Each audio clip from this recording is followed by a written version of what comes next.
दुनिया में कोई देश ऐसा नहीं है जिसके पास इतनी बोलियां, इतनी भाषाएं। अगर ये विरासत हम गंवा बैठते और कुछ भी प्राप्त करते हैं तो हमने कुछ प्राप्त नहीं किया। कि घर में कम से कम अपनी भाषा में बोलना शुरू करो, बच्चे भाषा को आगे ले जाए।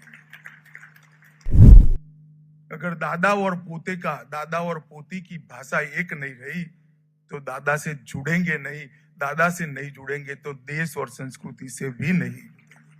हमारी भाषाएं, हमारी विरासत, दुनिया में कोई देश ऐसा नहीं है जिसके पास इतनी बोलियां, इतनी भाषाएं।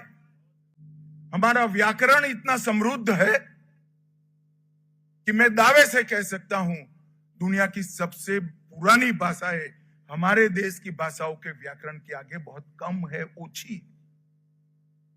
अगर ये विरासत हम गंवा बैठते और कुछ भी प्राप्त करते हैं तो हमने कुछ प्राप्त नहीं किया। और नरेंद्र भाई इस बात को बहुत अच्छे तरीके से समझते हैं, इसलिए नई जो शिक्षा नीति लेकर आए हैं, इसमें बहुत सारे लोग विरोध भी करने वाले हैं, मुझे मालूम है, मगर प्राथमिक शिक्षा मातृभाषा में कंपलसरी करने का काम हम लोग।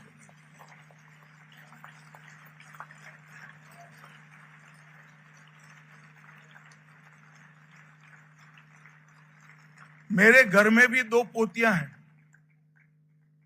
वो संस्कृत सीखे, वो गुजराती सीखे, इसलिए मैं खुद समय देता हूं।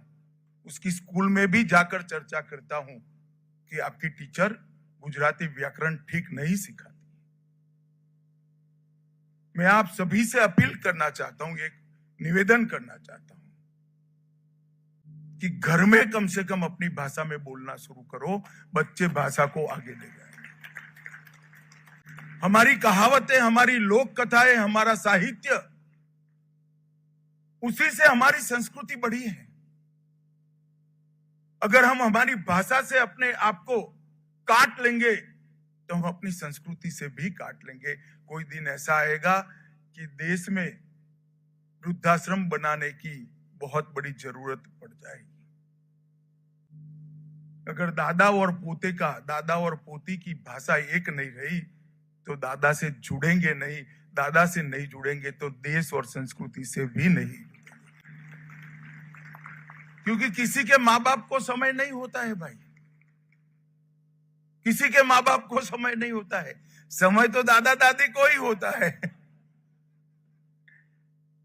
तो जब तक बच्चों को हमारी भाषा हम न सिखाएं, इसको आगे न बढ़ाएं, हमारी भाषा को अगली पीढ़ी को सौंप कर न जाए, हमारा दायित्व समाप्त नहीं होता है।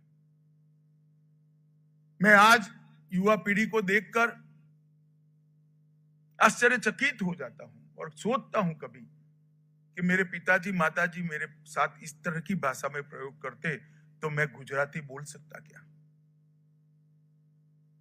मैं बहुत छोटा था तब, मेरी बात ध्यान से सुनेगा, बहुत महत्वपूर्ण है।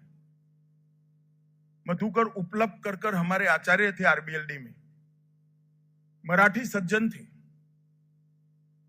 उन्होंने एक स्पर्धा शुरू की थी जिसमें मुझे 3 साल लगातार अवार्ड मिला था।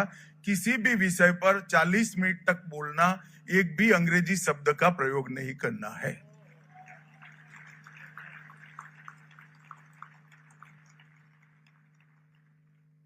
और आपको आश्चर्य होगा कि 1 से 10 सभी नंबर मुझे मिले थे, बाकी सारे बच्चे अंग्रेजी शब्द का प्रयोग कर ही लेते थे। हमारी भाषाओं को संभालना, संजोना, उसको ज्यादा सार्थक बनाना, इसको लचीली बनाना, इसकी सखियों से हमारे शब्दकोश को समृद्ध बनाना। अगर कोई शब्द गुजराती भाषा में है, मराठी में नहीं है, तो मराठी भाषा अगर वो शब्द स्वीकार कर लेती है तो मराठी भी समृद्ध होगी और गुजराती भी ज्यादा